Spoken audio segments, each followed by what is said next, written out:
Hi, WorldTempus family. Thank you so much for joining us today. We have got something really special lined up for you today. With us today, we have Benjamin Arabov, the new CEO of Jacob & Co., which you remember, we did a really, really cool interview with him a couple of months ago. I'll put the link down in the description, so if you want to catch up a bit on what he shared with us so far, just head down into the description and click on that link and you'll be up to speed. Now, Ben has a few exciting things to share with us today. But before we get to that, I'm going to just go over to him and say, because this is actually his first trip to Geneva, getting in the first meetings and getting to know the Geneva team. Previously, he was in New York, getting in touch and getting to grips with the operations in the New York office. And this is the first time that he's come to the production side of things. Since he came to the role of CEO in October 2020. So, Ben, tell us a bit about that. How's it been? How's it been like kind of getting to know the Geneva side, the production side of things? Tell us all about it. Well, first, thank you so much for having me. We've been here for a week now, first week in Geneva, and it's been an amazing experience.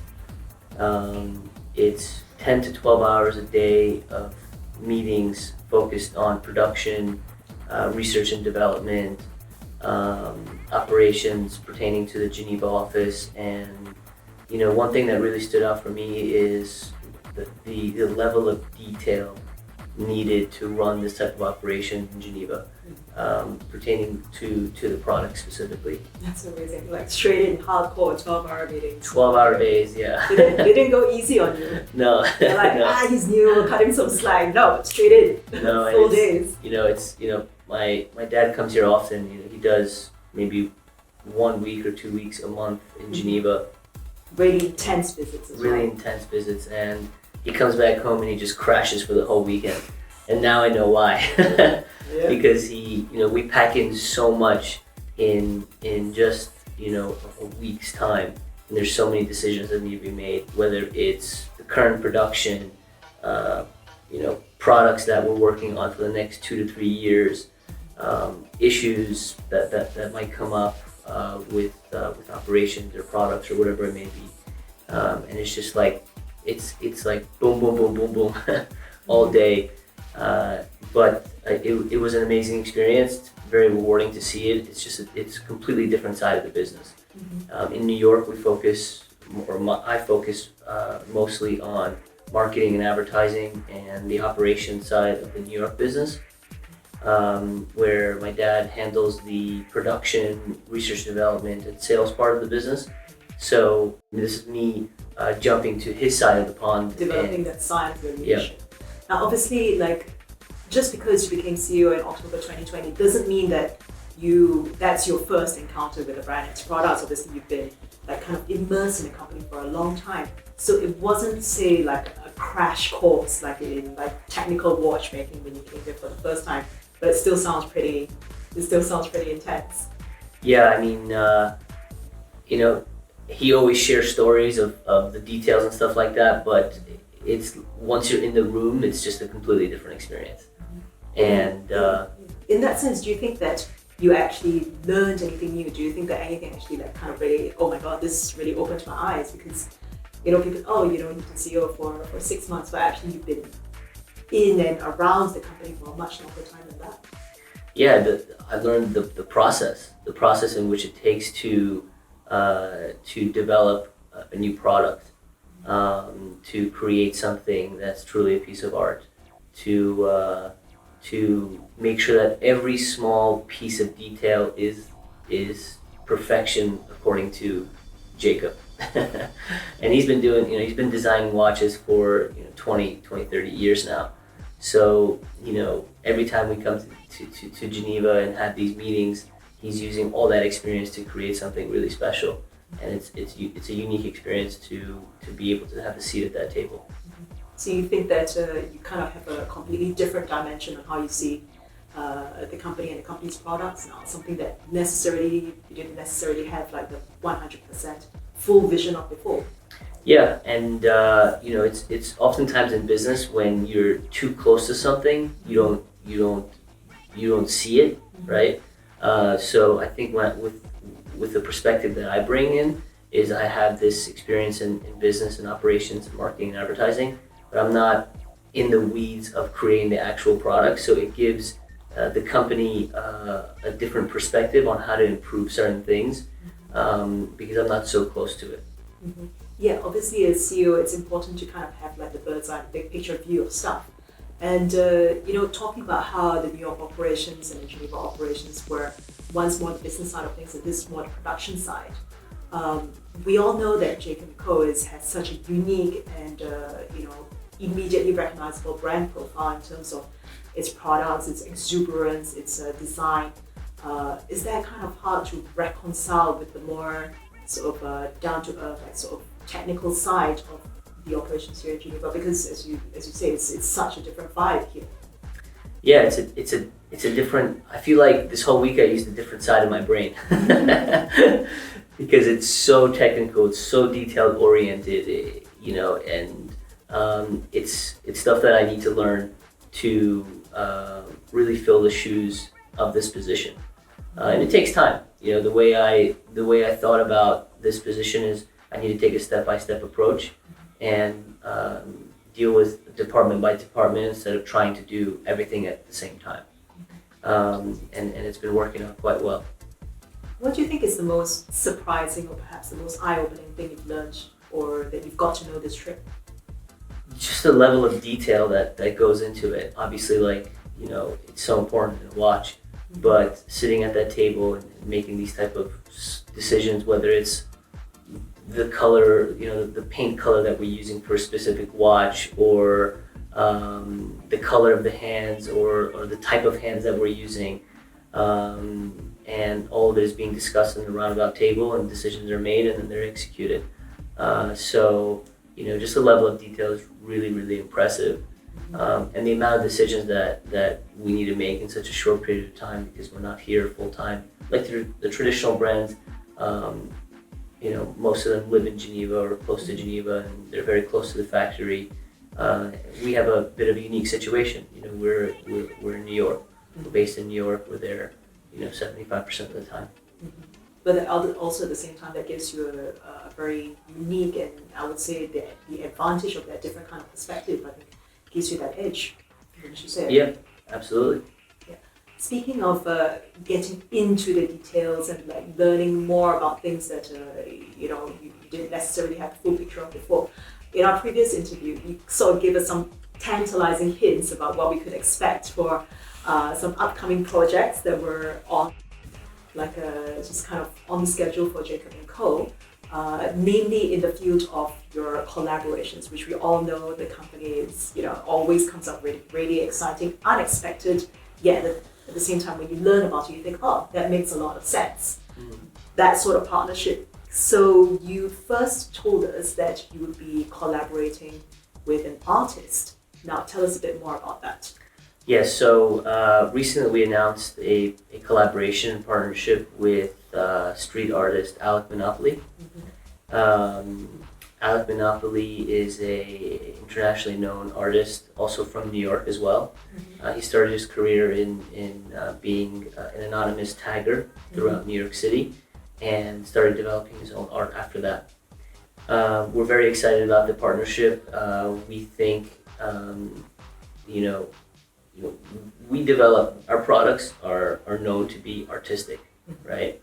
A lot of people say we're not developing watches, we're developing art. So for us, we want to combine our artistic watches with an artist to come together and create a truly masterpiece. Mm-hmm. So we're working with Alec Monopoly on designing a limited series of watches that are going to integrate his element of artistic and our watches.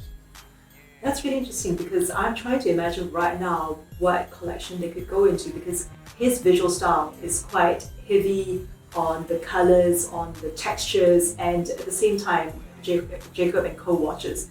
I mean, there's also a lot going on. There's never really like a plain surface that you can work on. It's not like there's a lot of watches offering up like a dial, like a canvas that you can really kind of, there's a lot of scope going on. So yeah. Would you be able to tell us what watch we see this partnership take place in? Yeah. So we're going to be using the Astronomia as the base, and the good thing about the Astronomia is that there's room, there's space in there. There's also a lot going on. There's a lot going on. There's a lot going on. So the idea that we came up with, and this is a collaborative effort between Jacob, Alec, and myself in terms of like how do we create something that's truly special. And it was a beautiful creative process that we went through. It's a lot of back and forth. It's a lot of, okay, let's try this, let's try that. And at the end of the day, we come up with an amazing product. So what we're going to do is we're using the Astronomy as a base, and we're going to put 4 different characters of his in the watch. So he's famously known to paint different characters, whether it's Duck or the Monopoly guy or Richie Rich. We're going to be implementing 4 different characters within the watch, and each character will be painted by him. It's going to be the smallest canvas that he's ever painted on. Usually he has like right, but these characters are 16 millimeters, so it's extremely tiny for somebody to do a paint job on. Yeah. On that same note, you guys are also doing another collaboration in the summer. Well, like now, essentially, by the time this video goes out, which is another combination of a really high-end timepiece that you guys have done, and the combination of a mass appeal, cinematic, should we say, blockbuster, juggernaut phenomenon.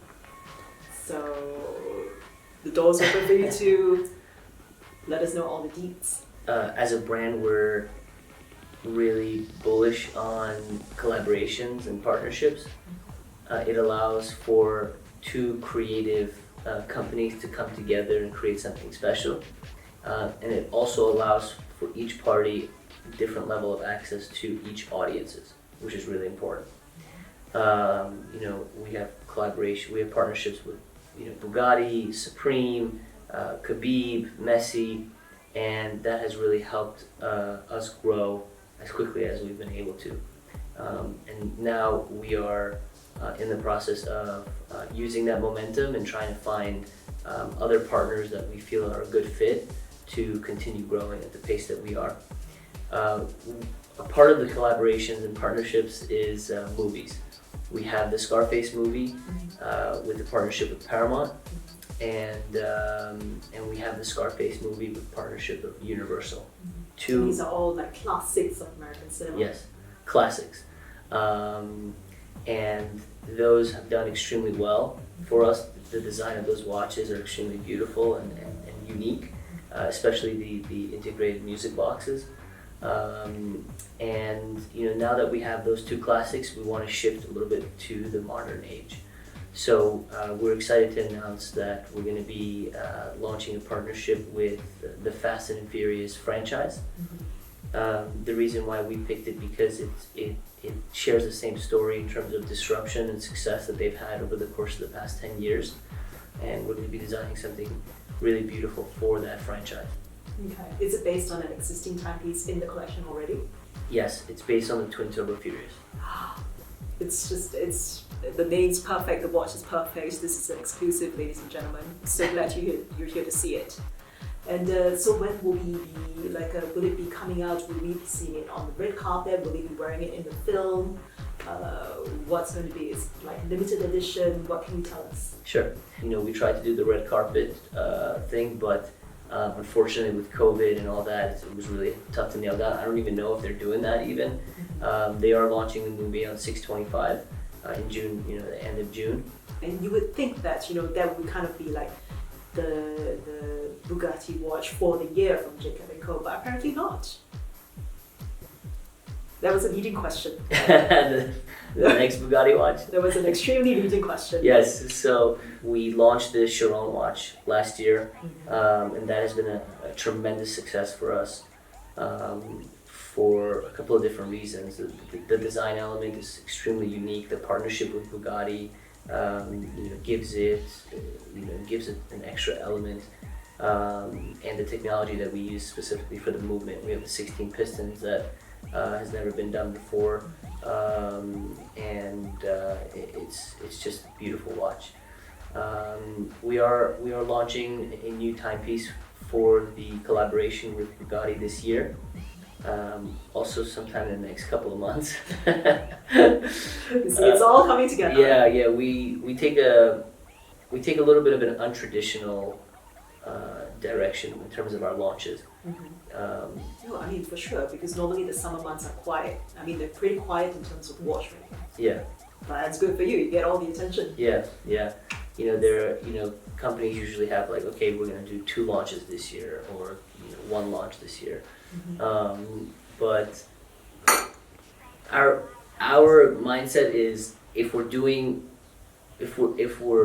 really going a different direction with the type of watches that we're creating, then we need to also take the same direction in our marketing, in our advertising, in our partnerships, and not stick to a specific schedule when it comes to collaborations or partnerships. Yeah. Because there's so much noise, right, in the digital space. There's so much noise. Every time you refresh your Instagram page or whatever social media you're on, it's just like there's hours of new content that you could view, right? And people unfortunately have a short-term memory these days. And we need to keep giving them not short-term memory, but short attention span, right? And we know that that's just by data, that it's just going down and down more and more. And we need to keep giving people exciting new stories, exciting new content, to be able to continue the momentum and not be forgotten. No, absolutely right. And when you talked about like doing things differently, I completely agree with you. You're gonna go a different route from everyone else. I mean, why just stop at doing one thing differently? If you're gonna break one rule, you might as well break them all. Yeah. Go big or go home. Yeah, and that's the vision of my father Jacob, right? To completely disrupt and to continue disrupting and creating and designing. And this trip has really opened my eyes to that type of experience with his ability to design and create in an extremely fast way. So it was an amazing experience. No, it's so cool the way you describe it. You need that level of creativity, that level of energy, that dynamism. I mean, you gotta be ready. Yeah. You know? Yeah. It was a beautiful experience. Like it's like reviewing. Like one meeting, you could be reviewing color palettes and material for strap bands.